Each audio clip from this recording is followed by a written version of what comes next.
Saya Riko bersama Anda di Kompas Petang. Saudara Satuan Tugas Penanganan COVID-19 menilai bioskop memiliki peranan penting dalam memberikan hiburan kepada masyarakat yang terdampak pada meningkatnya imunitas. Hal ini yang menjadi pertimbangan Satgas COVID-19 mengizinkan bioskop dibuka kembali.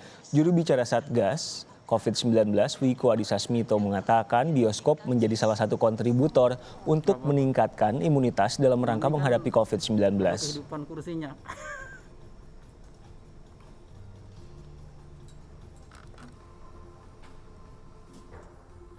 Bahwa bioskop dan sinema memang memiliki karakteristik penting dan kontribusi penting terutama dalam memberikan hiburan kepada masyarakat karena imunitas masyarakat juga bisa meningkat karena bahagia atau suasana mental fisik dari para penonton dan masyarakatnya juga ditingkatkan.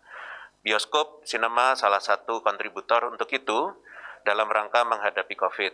Di sisi yang lain, ada beberapa pertimbangan dari kesehatan yang perlu diperhatikan dengan ketat dalam rangka pembukaan bioskop dan sinema ini di Indonesia.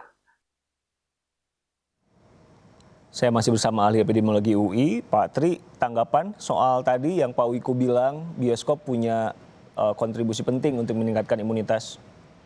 Ya, saya mau membukakan tentang imunitas masyarakat. Jadi imunitas masyarakat bukan berarti herd immunity. Kalau itu imunitas individu, iya. Karena yang meningkatkan imunitas individu, bukan masyarakat, bukan herd immunity, itu adalah pertama makanan. Atau pertama itu genetik. Genetik dia punya imunitas yang masing-masing berbeda setiap individu. Kedua, makanan. Ya, ketiga, baru psikologis. Rasa bahagia, rasa senang, itu akan meningkatkan imunitas. Itu maksudnya berpikir gitu. Rasa bahagia, rasa senang. Ya, itu kalau film bahagia. Ya, kalau filmnya menyedihkan, begitu. Jadi akan punya dampak psikologis yang berbeda, begitu. Pada waktu menonton film sedih dan film yang menyenangkan buat dirinya, begitu. Jadi yang pengen Anda bilang adalah nggak ada hubungannya atau gimana? Ya, hanya rasa senang aja. Rasa senang akan menimbulkan imunitas yang tinggi gitu. Kalau rasa senang, apakah nonton film itu menyenangkan, apa nonton film itu menyedihkan? Kalau lagi film sedih, pasti ada sedih. Masuk dia film sedih kita senang begitu, itu lucu begitu. Nah, rasa sedih itu tidak akan terbawa-bawa dan akan justru menurunkan. Kira-kira begitu. Pak Joni, tadi kita sempat terputus soal apa yang sudah dibuat berkaitan dengan bioskop adalah ruangan tertutup, sirkulasinya seperti apa, jaraknya nanti bagaimana, dan protokol-protokol kesehatan. Apa yang bisa Anda katakan soal ini? Ya, saya rasa ini sudah berulang-ulang saya jelaskan bahwa bioskop itu kalau dibanding-bandingkan dengan yang lain yang sudah dikasih izin itu jauh lebih lebih mudah kita mengawasi. Karena apa? Kita dari mulai pintu masuk sampai antri karcis sampai juga masuk ke ruangan itu kita selalu awasi. Kapasitas 50% itu kita hitung dari mereka yang masuk ke dalam, ya toh. Kalau sudah mencapai 50% kita checker, kita hitung, kita tutup ruangan itu. Kemudian di dalam pun tadi kan sudah saya jelaskan, satu isi, satu kosong penontonnya. Setelah itu mereka kan semua lihat ke depan semuanya. Sirkulasi tadi tata udara tadi kan saya sudah jelaskan tadi, AC itu mengirim udara bersih, kemudian ditekan, kemudian udara kotornya dikembalikan ke AHU, yaitu mempergunakan tadi ada ultraviolet tadi. Itu jadi dua-duanya disaring, masuk disaring, keluar disaring. Itu semua bioskop udah punya sistem itu ya, Pak? Udah kita pakai AC semuanya sekarang itu. Bioskop kalau tidak punya AC ya enggak, yang sistem tadi apa, ultraviolet dan lain-lain itu? Ya, itu ultravioletnya kita sudah instruksikan semuanya itu. Nah, kedua saya katakan di sini itu, ini kalau kita lihat banyak pendapat, saya hormatin lah profesor-profesor. Tapi kan banyak juga yang saya lihat ini alasannya tadi yang mungkin dalam hal ini kasih alasan yang konkret. Kalau cuma zona merah, zona hijau, zona ini dan sebagainya, itu menurut saya belum lengkap. Jadi secara teknis itu bagaimana? Kenapa? Kita sudah buka di 2 bulan di Kendari, Pak. 2 bulan di Kendari buka. Saya cek 2 hari yang lalu aman semuanya. Karena apa? Peran serta masyarakat, peran serta pemerintah untuk mengontrol itu sangat aktif. Datang polisi, tentara, dan tim kesehatan dan sebagainya. Itu rutin. Mereka mengawasi. Mau kita kayak gitu. Kita Maunya akan kayak siap gitu. Oke. apa nasihat mereka, siap apa yang dikehendaki mereka kita siap. Tapi kalau jangan perbal bahasanya, ini karena zona ini, ini kita nggak ngerti itu. Ya, ini yang teknis lah, kasih tahu sama kita. Kita bukan nggak mau dengar orang ahli. Tapi kan sekarang ini beberapa ahli mengatakan profesor-profesor 0,3 nggak ada masalah, udah dibuka di Jerman, buka di Malaysia, di Singapura dan di Thailand dan sebagainya ke Amerika. Itu. Nah, ini yang saya katakan tadi, kembalilah ya kita tadi yang disebut tadi tentang imunitas. Imunitas ini kan relatif, Pak. Gitu. Orang ke bioskop itu juga bukan mau cari ketawa aja, cari sedih juga kadang-kadang. Gitu. Cari juga komedian dan sebagainya, itu relatif. Bagaimana orang sukanya. Kan Ya, gitu. yang pengen Anda bilang Ini yang adalah saya katakan harus semuanya bangun sudah siap. Ya, kita Oke. siap, insya Allah nggak masalah itu. Pak Ya, Tri. makanya tadi saya rapat pleno tadi. Sudah ada tanggalnya Pak, kapan itu akan mulai Sedikit dibuka? lagi, sedikit Mas, jangan dipotong dulu Mas, sebentar nih saya bicara bahwa tadi saya sudah katakan kita sudah siap, tapi kalau ada ahli-ahli mengatakan ini dan itu tolong secara terukur, ya secara terukur, secara ilmiah itu, karena kita juga dengar ahli-ahli lain lagi kemarin, Oke. sampai profesor dari Satgas juga ada itu, Pak.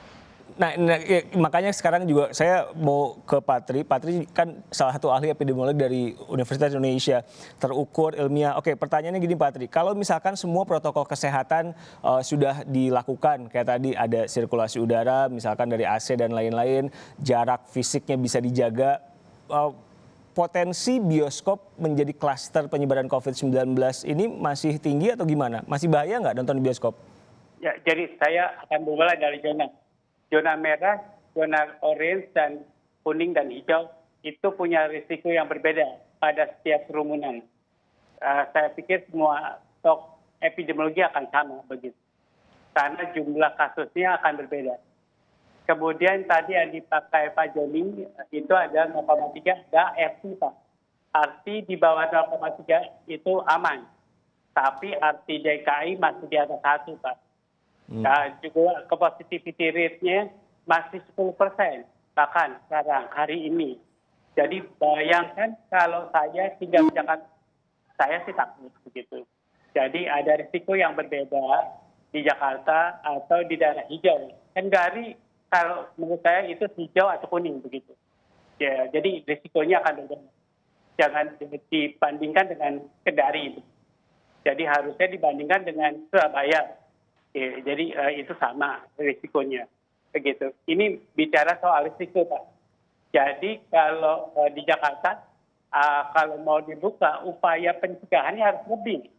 Selain pakai masker, jaga jarak, harusnya pakai PSS, begitu. Baik pengelolanya maupun penontonnya. Itu kalau mau aman. Kalau mau aman, ya terserah. Kira-kira begitu.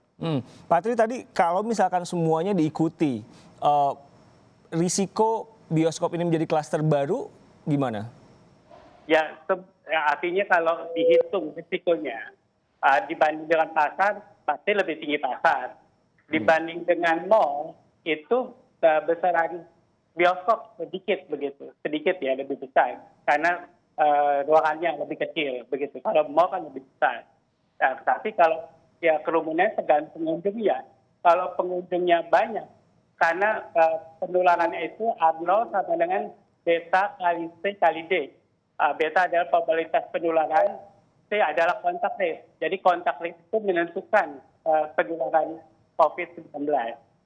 Ya, jadi banyaknya kerumunan yang sebenarnya yang berisiko potensi besar menularkan. begitu Mas Riko. Oke, Pak Joni, situasi apa lagi selain yang tadi Anda katakan protokol kesehatannya sudah disiapkan sejak berbulan-bulan lalu. Situasi apa lagi yang membuat diskusi, oke, bioskop ini udahlah dibuka aja? Ya saya rasa itu kan ada yang mempunyai kompetensi ya, ada yang punya disiplin ilmunya. Kadang-kadang kan berbeda-beda pendapat. Nah, kita referensi dari mana? Satu saya katakan tadi, ya toh, dari internasional itu beberapa dokter-dokter university itu profesor juga menyampaikan. Kemudian di Satgas kita juga ada namanya Pak Budi Haryanto kemarin juga mengatakan nggak ada masalah, cuman dijaga ketat protokolnya gitu loh. Jadi tolong nasihatin kami juga kalau ada hal teknis gitu ya. Nah itu yang saya katakan tadi, jadi kita siap semuanya, tidak usah masalah lah ya kan. Kenapa kalau kita lihat tadi, kalau dibanding dengan mal memang mal besar, tapi kalau dibandingkan dengan kereta api, dibandingkan dengan pesawat terbang, dibandingkan dengan restoran gimana? Itu? Ya. Nah, itu yang saya katakan tadi. Itu Sudah kan ada tanggal Pak, kapan ini aman mulai bioskop. akan dibuka Pak Joni? Saya nunggu dari pemerintah daerah. Kalau pemerintah daerah dalam satu hari ini mengeluarkan surat keputusan, silakan dibuka, kita sudah siap. Karena kita tidak mudah juga langsung dibuka begitu. Karena apa? Satu, pasti kita akan lakukan general cleaning lagi, sterilisasi lagi, kemudian yang paling penting adalah film. Film ini juga harus diatur tata edarnya, ada film nasional kita ada 100 lebih yang collab sekarang ini, kemudian ada film import Amerika dan sebagainya. Itu kita harus atur dulu Mas, kenapa? Harus serentak main Jakarta dan seluruh Indonesia, film itu harus sama. Tidak boleh second round, semua satu first run semuanya. Itu kita lakukan. Jadi tidak usah khawatir lah, kita siap semuanya. Iya. Super ekstra kita lakukan. Yang tadinya pengawasan di dalam itu cuma 1 orang, kita taruh 3-4 orang kalau perlu di dalam gedung itu, di dalam ruangan. Itu kita lakukan nanti. Pak Anies Itu kan menurut bilang saya. ini Jadi, semua tergantung kekhawatiran- kesiapan pelaku usahanya Pak. Tadi Anda bilang sudah siap. Nyodorin tanggal juga nggak ke pemerintah daerah misalkan kita siap dalam jangka waktu sekian misalnya? Iya gini Mas, kalau pemerintah mengeluarkan besok SK-nya, kita paling lama kita 1 minggu kita sudah bisa operasi semuanya. Seluruh Indonesia, karena kita bukan Jakarta aja. Itu kita lakukan itu. 1 minggu lah paling. Ya dari awal September lah. Gitu, kita akan lakukan itu. Jadi berikanlah kepercayaan juga pada kami, kalau andai kami juga ada yang kurang, berikan masukan yang konstruktif. Gitu. Supaya apa? Ini banyak Mas yang mati ekonomi di bawah ini, bukan bioskop saja. UMKM, kuliner, segala macam itu mati semuanya tuh. Itu kalau dihitung uangnya triliunan Mas semuanya kita Mas. Gitu? Jadi ini satu. Jadi bukan arah uang juga. Kita keselamatan tetap. Gitu? Keselamatan itu adalah merupakan konsekuensi kita untuk sama-sama menyelamatkan anak bangsa kita ini. Itu penting, bukan uang. Baik. Nah, tapi dalam hal ini kan kalau kita tidak coba, kita nggak tahu. Ini teori boleh, itu kita lihat. Tapi kan teori ini juga kan mayoritas justru mengatakan bioskop tidak begitu mengkhawatirkan gitu loh. Tapi kita tetap waspada, itu loh Mas menurut saya. Tetap waspada, ada sejumlah protokol ketat yang mesti diberlakukan. Terima kasih Pak Joni Safruddin, Ketua Gabungan Pengelola Bioskop seluruh Indonesia. Bukan ketat lagi Mas, Iya. super ketat kita lakukan. Ya kan? Ya? Ya, kita lihat. Oke. Tentu penerapannya nanti akan kita lihat. Terima kasih Pak Joni meluangkan waktu untuk kami di Kompas Petang. Sama-sama Mas. Pak Tri, terima kasih Pak Yunis Tri. Miko Wayono, ahli epidemiologi UI, terima kasih juga meluangkan waktu untuk kami di Kompas Petang.